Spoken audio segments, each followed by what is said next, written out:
magnetic stimulation. Everyone, let's welcome, please, John Elder Robinson. Do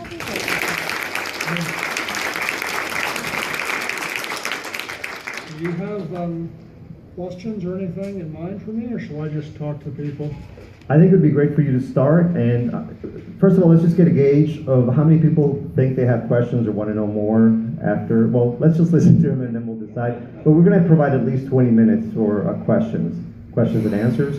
So if you like, you can go ahead and start the presentation, and then we'll get into it after that. All right. So a few of you were here yesterday and heard me talk about autism and community and the things that I do today.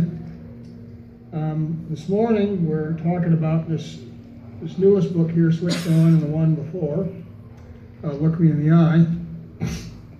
So I grew up in the 1960s before there was an awareness of autism in people like me in America. In the 60s in our country, the only kind of autism that was recognized was that came with significant, obvious language impairment and generally significant intellectual and behavioral impairment. So a person with an autism diagnosis in 1960 was generally very obviously disabled. People like me who didn't have an obvious physical or cognitive disability, but who maybe didn't speak when spoken to, or didn't respond right, or said weird things, and we had weird behaviors. We might smear poo on the wall or bang our heads through cabinets. Nobody knew why we did that, but it was assumed that those were willful misbehaviors. So we were described as defiant, difficult, as ungovernable, not as autistic. That actually represents the second of two schools of thought that emerged in the 1930s in Austria, where autism was first defined. Back in Austria, there was one group of doctors who thought autistic behavior had a neurobiological explanation. In other words, there were medical reasons for it, and that would explain why autistic people had medical problems like eating disorders, epilepsy, and so on. There were others who thought that autism was a psychopathy. It was essentially bad behavior. And the prevailing view of autism by the 60s in our country and much of the world was that autism was misbehavior. And you could call kids like me bad, and you could tell us to straighten up and fly right, and we would do it. And of course, anyone who has raised an autistic child knows that that way of thinking both is destined to fail, and it's very destructive to autistic people. But be that as it may, that's how I grew up. And so, even though I was ultimately successful, I dropped out of school, but I joined a rock and roll band, and I worked for bigger and bigger rock and roll bands until I found myself touring with Britannia Row, Pink Floyd's sound company in the 70s. I became Kiss's engineer when they were big in the late 70s, and then I went on to design sound effects and speech synthesis components in some of the first electronic video games sold by Milton Bradley. They're now Hasbro, Bradley, and Parker Brothers, all big conglomerate now, but we developed the first handheld changeable cartridge video games. We had the first talking speech synthesis toys, first toys with speech recognition. And yet I believed I was a failure. And that's an example of how autism, even in a bright person, can be an invisible disability even as we are seemingly successful. Because it was autism that made me alone and kept me from having friends as a boy. People call me a loser and a freak.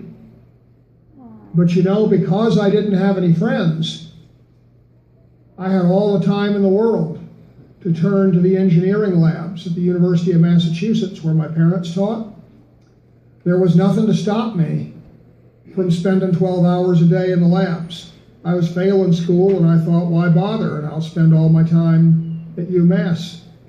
I wanted a girlfriend, and I wanted to be partying and socializing as much as any of you. But I didn't have any friends, so I didn't have anything to stop me from doing that. If you had asked me, if you had told me about autism, first of all, but you had asked me about what I wanted when I was 16, the thing I would have wanted most of all was to be popular and have friends. But today, I realize that my isolation, because I was autistic, set the stage for my adult success, because it gave me the free time to study engineering, which was one of my great interests.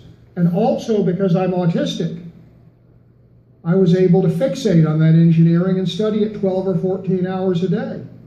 Any of you who have been an autistic person and you've gotten interested in something and you can't let go of it, or if you have an autistic child and your child just won't do anything except the thing they're interested in, you may see that as a disability. But it's not as you grow up.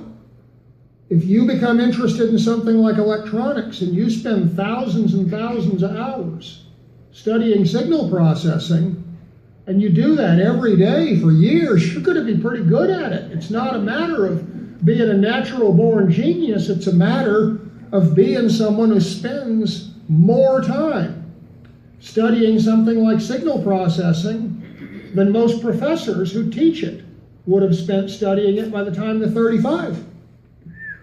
And you add the numbers up, and in those 10, 12 hours a day, they count up pretty fast. So when you wonder, how could I be an engineer creating sound effects for these big and rock and roll bands when I was 21 years old? That's the answer. It's not genius. It's autistic isolation and autistic focus and determination. And yet, even though I had created sound effects and special effects for what were then some of the biggest rock and roll tours in the world, and even though I had successfully created sound effects for what were then some of the most popular electronic games in history, I still was totally unable to look at other people and read what they thought of me. I still had no idea what my coworkers thought about me, and I believed I was a failure. I couldn't discern why people smiled, why they frowned, but I knew ultimately that I was an imposter in all those jobs, because everyone had told me I was nothing. They had told me I was a piece of shit, that I wouldn't amount to anything. I wasn't a high school graduate because I flunked the 9th and 10th grade and I dropped out of school. So I certainly wasn't a college graduate because I couldn't even get admitted. So I knew that I was like a fraud in all of these jobs, and I thought, well, what if they find out? And I was even a fraud about my age, because my situation at home was really bad. My father was alcoholic and he beat me up, and my mother was crazy with mental illness, and so I left home at 16. But when I left home and I joined a band because I needed a place to go, the drinking age was 21. I couldn't even be in the bars we were playing. So I told everyone I was born in 1952 and not 1957 because I could just scratch the digit on the driver's license back then, and we didn't have, electronic IDs and stuff like they have now. So I'd get to where I was actually 21 and people thought I was 26 or 27, and I realized that I was like a total fraud, that I had lied about my age and education and all these things to get there, and I thought, these people are going to discover that and they're going to fire me, and I'm going to be on the street. And I quit. I just walked out of Milton Bradley. One day I just resigned, and I was convinced that I got out before they fired me. I made it just in the nick of time. And what's funny is 30-some years later, the Discovery Channel wanted to do a TV show about people with unusual brains called Ingenious Minds. and they sent a film crew to interview people from my past. And they found Jake O'Donnell, who was the president of Milton Bradley in the late 70s when I worked here. Jake was, 80-some years old today, long retired. And Jake told them that I was one of the best engineers they ever had. And I thought to myself, what a striking example of invisible disability, where when all these years later, the president of the company says he was one of our best engineers, and yet I quit because I was absolutely convinced I was a fraud and a failure. And that shows really how crippling social disability can be to you. You can be incredibly smart and incredibly productive and successful, but without social ability, you can blow it all up and throw it away. And I did that time and again in my life when I was convinced I had failed. And so finally, I learned about autism, and I had started a business fixing cars because I didn't need any credentials to repair automobiles. People didn't ask where I went to college or anything like that. People didn't really make any assumptions about me. They didn't really care about my social abilities as long as I could fix automobiles. And the business was successful, and it was there that I learned about my own autism. And I wrote this book, Look Me in the Eye, 11 years ago. And to my amazement, Look Me in the Eye took off all over the world. It became a bestseller in the United States, and Canada, and Mexico, and Brazil, Italy, and Indonesia. It sold everywhere. It was stunning, really. I had absolutely no idea where it would take me. And I was invited to speak about autism all over.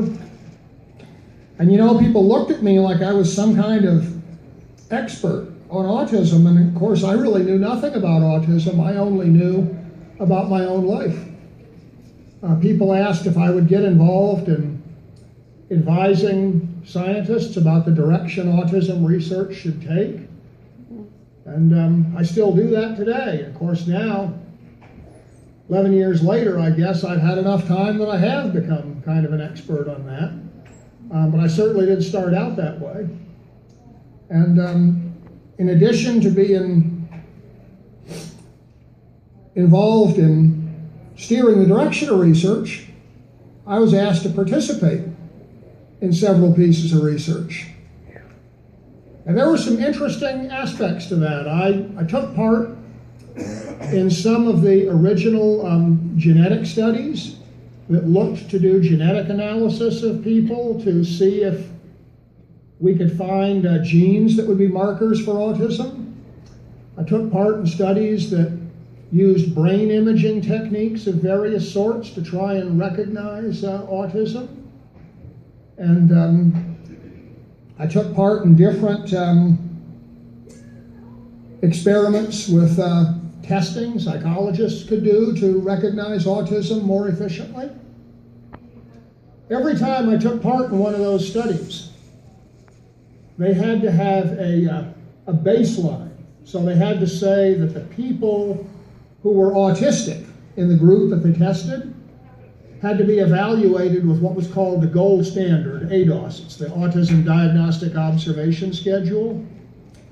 So if you get a professional diagnosis of autism and you pay several $1,000s to get it from a neuropsychiatrist or somebody like that, it would be an ADOS examination. And I got examined with the ADOS time and again as part of these studies.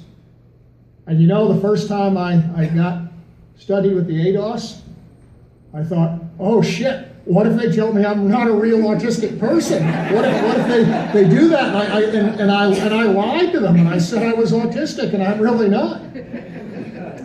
And I was like scared that I wouldn't be autistic. And so then, of course, every time I did the tests, I was autistic. And as the years passed, there was a period where I got screened with the ADOS 10 years after the first time I was tested. And the ADOS gives you actually a score from being mildly to severely autistic in different dimensions. And I thought to myself, over the past 10 years, I've gotten tremendously better at relating to people socially. There's a night and day difference in how I am. And I thought, surely, I'll test a lot better on the ADOS. Maybe I'm not even going to be autistic anymore on the ADOS.